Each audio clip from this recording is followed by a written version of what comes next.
Stock market లో invest చేసి మీ డబ్బులు డబుల్ చేసుకోవాలనుకుంటున్నారా? విజయవాడలో జరిగే సుందరరామిరెడ్డి గారి లైవ్ సెమినార్ కి అటెండ్ అవ్వండి. నమస్తే, వెల్కమ్ టు సుమన్ టీవీ. నేను మీ ప్రేమ్. ఇవాళ మనతో ఉన్నారు తోడు నీడ ఫౌండేషన్ ఫౌండర్ రాజేశ్వరి గారు, లైఫ్ కోచ్. ఎన్నో జీవితాలను మార్చి ఇవాళ మన ముందు ఉన్నారు. అమ్మగారితో మాట్లాడి కొన్ని విషయాలు తెలుసుకుందాం. నమస్తే. నమస్తే ప్రేమ్.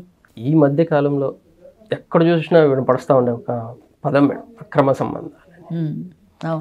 ఎందుకు మేడం? అంటే ఉన్న బంధంలో ప్రేమ దొరకకుండా వేరే దగ్గర వెతుక్కుంటున్నారా?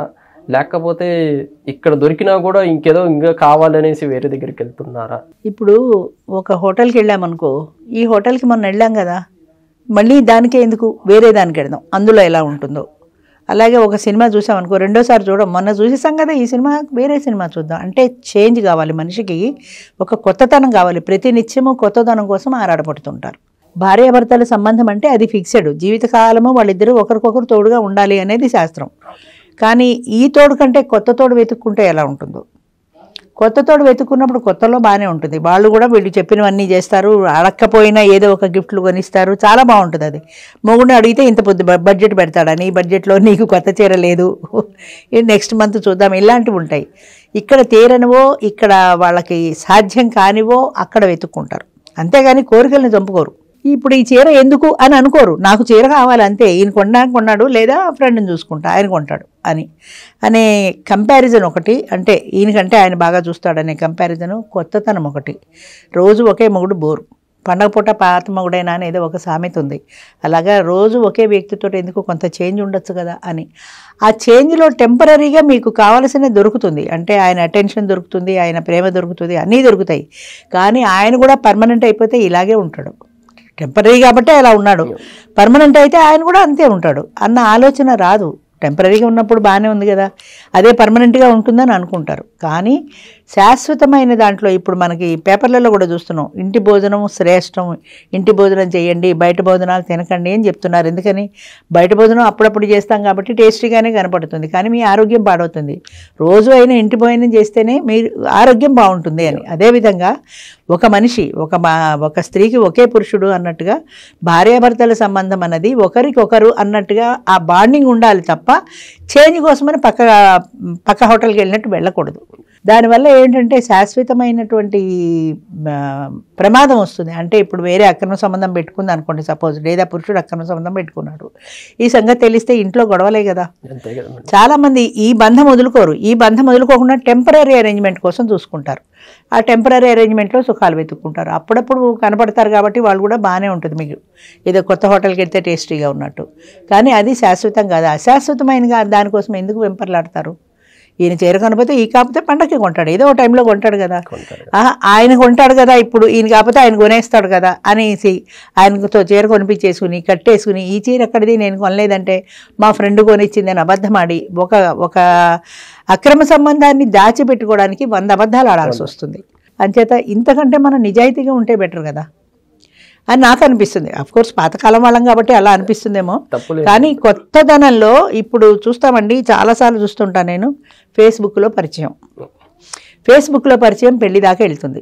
మాకు ఒక పాత డ్రైవర్ ఉండేవాడు, వాడికి ఇలాగే ఫేస్బుక్లో ఎవరో అమ్మాయి పరిచయం అయింది, పెళ్లి చేసుకున్నాక డ్రైవర్ జీవితం ఆవిడకి నచ్చలేదు. వాళ్ళ ఎదురింట్లో ఎవరో పోలీస్ డిపార్ట్మెంట్ ఎస్ఐ ఎవరో ఉండేవాడు, ఆయనతో అక్రమ సంబంధం పెట్టుకుందని వీడికి అనుమానం. నిజం అబద్ధం మనం చూడలే కాబట్టి మనకు కూడా తెలియదు, వీడికి అనుమానం. ఆ గొడవలు ఇద్దరు విడిపోవడం దాకా వెళ్ళాయి. నీకంటే వాడే నయమంది అనుకోండి ఏదో కోపంలో, అదిగో వాడే నయమందని భర్త కోపం వస్తుంది. అంచేత అది విడాకుల దాకా వెళ్ళిపోయింది, ఇద్దరు వేరుపడిపోయారు. పిల్లలు ఉన్నారు, వాళ్ళకి మధ్యన పుట్టిన పెద్ద సమస్య ఏంటంటే భార్యాభర్తలు విడిపోయినప్పుడు పిల్లల గురించి ఆలోచించకపోతే వాళ్ళ భవిష్యత్తు ఎలా ఉంటుంది? ఇప్పుడు నాకంటే నా పిల్లల్ని మా తల్లిదండ్రులు చూసుకున్నారు కాబట్టి సరిపోయింది, సేఫ్గా బయటపడ్డాం. అదే వాళ్ళు లేకపోతే, అంచేత ప్రతి వాళ్ళు కూడా ఇప్పుడు మనకి పుట్టిన పిల్లల్ని మంచిగా పెద్ద చేయాల్సిన బాధ్యత మనకుంది, దాన్ని మనం వదులుకోకూడదు కదా. అంచేత ఆ బాధ్యతను మర్చిపోయి పెళ్లి చేసుకుని అటు భర్త దగ్గరకో ఇటు భార్య దగ్గరకో పిల్లలు వెళ్ళిపోతే సింగిల్ పేరెంట్తో వాళ్ళు ఎందుకు కష్టపడాలి? మనం చేసిన తప్పు వాళ్ళు ఎందుకు శిక్ష అనుభవించాలి? ఇప్పుడు తల్లి దగ్గర ఉంటే తండ్రి లేడన్న బాధ, తండ్రి దగ్గర ఉంటే తల్లి లేదన్న బాధ, ఈ బాధలతో వాళ్ళు ఎందుకు పెరగాలి? లేదా ఇద్దరు పిల్లలు ఉంటే చెరోళ్ళని పెంచుకున్నా కూడా అదే పరిస్థితి. తల్లి దగ్గర ఉన్న వాళ్ళు తండ్రి కోసం బాధపడతారు, తండ్రి దగ్గర ఉన్న వాళ్ళు తల్లి కోసం బాధపడతారు. అంచేత ఇద్దరు కలిసి జీవించేలాంటి జీవితం ఉంటే కనీసం పెద్దవాళ్ళు అయ్యి వాళ్ళ పెళ్ళిళ్ళు అయ్యి అప్పుడప్పుడు నాకు తోడునేడలో కూడా ఫోన్లు వస్తుంటాయి. మా ఇద్దరికి పట్టలేదు, మేము చాలా కాలంగా కలిసి ఉన్నా కూడా కొట్టుకుంటున్నాం, పిల్లల కోసమే కలిసి ఉన్నాం, పిల్లలు సెటిల్ అయిపోయారు, మేము విడాకులు తీసేసుకున్నాం, ఇప్పుడు మాకు తోడు కావాలి. సో పిల్లల బాధ్యత కోసమైనా కొన్నాళ్ళు భరించారు వాళ్ళు, ఆ తర్వాత విడాకులు తీసుకున్నారు, కనీసం ఆ బాధ్యత అయినా చేశారు. అంచేత పిల్లల బాధ్యత మనది, ఆ బాండింగ్ ఉంది అనుకున్నప్పుడు కష్టమో సుఖమో భరించే తీరాలి. భరించి ఆ పిల్లల బాధ్యతని సక్రమంగా నెరవేర్చాలి. అలాంటప్పుడు మాత్రమే వాళ్ళు ఈ భరించడంలో కనుక వాళ్ళ చిన్న చిన్న తప్పుల్ని క్షమించుకోగలిగితే, ఒకవేళ క్షమించలేక విడిపోదాం అనుకున్నా ఈ బాండింగ్తో ఈ కలిసి జీవించడంలో చిన్న చిన్న తప్పులు క్షమించుకోగలిగితే 20 ఏళ్ళు 25 ఏళ్ళు అయిన తర్వాత వాళ్ళ మధ్య కూడా ఒక ఎమోషనల్ బాండింగ్ ఉంటుంది. ఇప్పుడు చేసుకుంటే మాత్రం కొత్త ఆమె సక్రమంగా ఉంటుందా, ఆవిడతో మాత్రం గొడవలు రావా అని ఆయన అనుకోవచ్చు. ఈవిడ కూడా ఆయన మాత్రం ఏం చేస్తాడు, రేపు పొద్దున ఎవడైనా చేసుకుంటే వాడు మాత్రం ఎంతకంటే బాగా చూసుకుంటాడా అని ఆవిడ అనుకోవచ్చు. అంచేత ఈ రెండు కలిసినప్పుడు ఆటోమేటిక్గా వాళ్ళిద్దరు కలిసిపోయారు అనుకోండి, ఎమోషనల్ బాండింగ్ ఏర్పడితే ఇంకప్పుడు విడిపోమన్నా కూడా విడిపోరు. అంచేత ఆ ఎమోషనల్ బాండింగ్ అనేది ముఖ్యం. మీరు అన్నట్టు కంపల్సరీ ఆలోచించాలి. అది లేదు ఎంతసేపటికి. అవును, అదే ఇప్పుడు ఈ హోటల్ కాదు ఆ హోటల్ అన్నట్టు ఈ మొగుడు కావచ్చు ఇంకో మొగుడు. ముఖ్యంగా ఈ లివ్ ఇన్ రిలేషన్ వచ్చిన తర్వాత అది ఇంకా ఈజీ అయిపోయింది. యంగ్ జనరేషన్లో మరీ ఎక్కువైపోయింది. పెళ్ళయ్యేదాకా వీడు ఇవాళ రేపు వాడు ఎల్లుండి వీడు అన్నట్టుగా మార్చేస్తున్నారు తప్ప, అంటే క్యారెక్టర్ అనే దానికి వాల్యూ పోయింది. క్యారెక్టర్ అంటే ఏంటంటే ఒక సత్శీలం. ఆ క్యారెక్టర్ మనకి ఉందా లేదా, ఏముంది ఏదో వాడితో వెళ్ళొచ్చాము, ఇంటికి వచ్చి స్నానం చేస్తే పోయా అన్నంత ఈజీ అయిపోయింది క్యారెక్టర్ అనేది.